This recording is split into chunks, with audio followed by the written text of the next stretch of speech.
Well, Simon Leigh is here with us now. Good. It is, yeah. He's Simon's researched the quality of apps for mental health services. Welcome, Simon.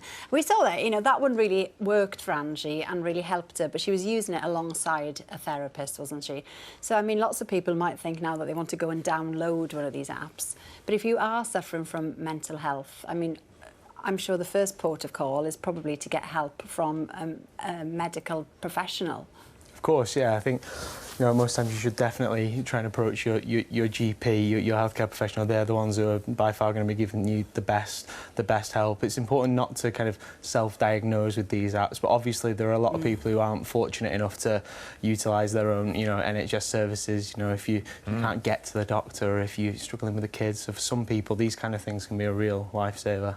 So where do you go to be as sure as possible that these are okay and they're kosher and actually there's some medical knowledge behind the creation of them?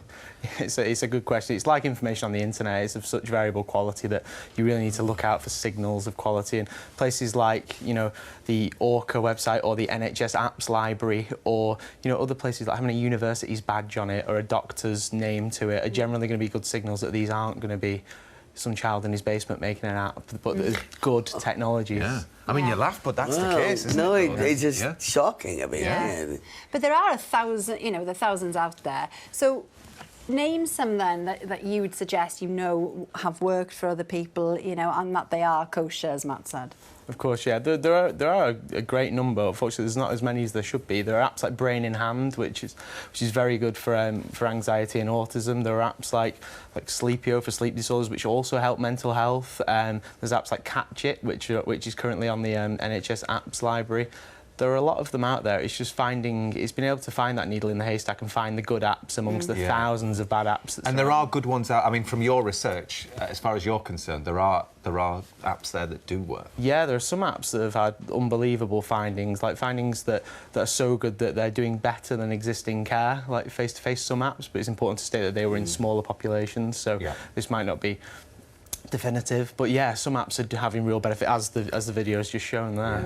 And you mentioned earlier to us that actually virtual reality is playing a big part now in helping patients with mental health.